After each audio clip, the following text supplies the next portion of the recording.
Hey YouTube, it's Lisa Force here. I'm a relationship coach and dating guru, and in this YouTube video, I'm going to be talking about what to do if your spouse is cheating on you.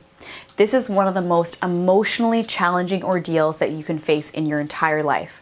However, in this video, I'm going to teach you a few things that you can do right now to help yourself cope with the situation. I'll also go over some of the things you and your spouse can do to help you move on, or decide to break up if you choose to do so. So, if your spouse has cheated on you and you just don't know what to do, watch this free video to the very end and I guarantee that there will be a few things that you can do to help you out and your spouse. Tip number 1, accept the situation and give yourself time to emotionally settle. It can be the most difficult thing in the world to just suck it up and accept, but in order to actually heal these personal wounds, you need to first accept the situation. Accept that you're angry, sad, depressed, and in pain. Accept that you might be confused, uncertain, and highly stressed. And most importantly, accept that your spouse cheated on you. This is the first step before you can take action and move on. Tip number 2, don't make hasty decisions. When someone punches you in the face, your primal gut reaction is to punch them back, right? In the case of your spouse cheating, your primal reaction might be to physically hurt your spouse, say horrible things to them, and file a divorce the very next day. As difficult as it is not to do these things, you're gonna have to try. Take a moment right now to close your eyes and take a few deep breaths. Don't do something that you'll regret. Tip number 3, don't ignore your body. It's very common to experience sleep problems, shakiness, nausea in reaction to your spouse cheating. Not taking care of your body during this very sensitive period can lead to feeling much, much worse than you are already right now. Remember to get your exercise and drink plenty of water. Tip number 4, try and find some laughter in your life. It's easy to just do nothing. It's easy to just wake up and stay in bed, wallowing in depression and sadness. While at first, this is perfectly acceptable reaction to something like cheating, soon you're gonna have to try and find some happiness. Watch a funny movie or a TV show. Hang out with a friend that makes you laugh. Go out to a local comedy show. Laughter truly can be the best medicine. Tip number 5, seek help. There is no need to go through this traumatic experience alone. You don't have to seek professional help, but find someone who you know and you can trust. Tell them everything and count on them to provide you with thoughtful advice.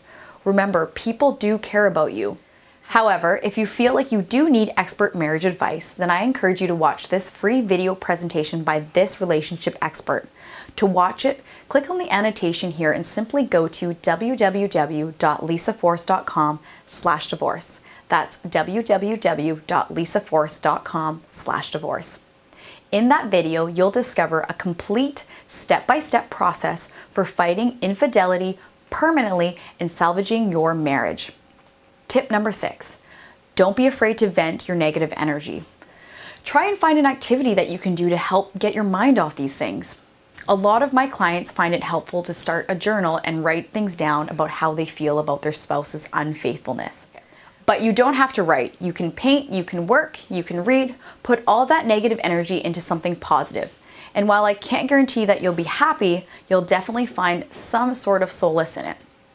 Tip number 7, listen to your spouse. Your spouse probably isn't having an easy time either, and he or she is probably desperate to give you some sort of explanation or long, drawn-out apology. Don't lash out at him or her and stay calm. And believe it or not, my honest suggestion to you is to say that you forgive them. That doesn't mean you're going to stay with your spouse, but forgiving someone is as much for you as it is for them. You'll feel a slight sense of relief when you do it, and it will gradually push the relationship into the right direction, whether you choose to stay together or not. Tip number 8, give yourself some time away from your partner.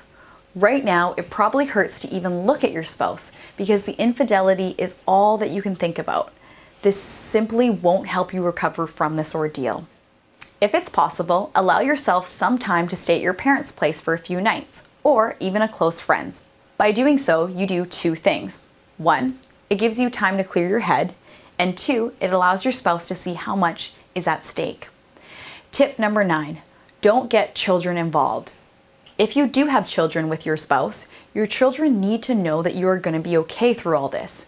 Infidelity affects everybody in your family, not just you and your partner.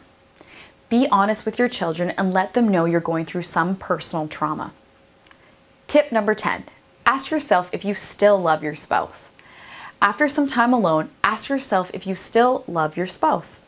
If the answer is yes, then there is no doubt in mind that everyone deserves a second chance. If the answer is yes, but this isn't the first time your spouse has cheated on you, or if the answer is simply no, then it's fairly obvious at this point. Then it's time to explore some other options. Again, if you need some more expert advice, then I highly recommend you watch this free video at www.lisaforce.com/divorce. I can guarantee you that you'll find something helpful in that video. Anyways, that's all I have the time for you today. If you love this video, it would be super helpful for me if you could simply like the button below. Also, if you want to receive updates when I release more free relationship content, then please click the subscribe button below as well. Thank you so much for watching, YouTubers, and I hope to see you soon.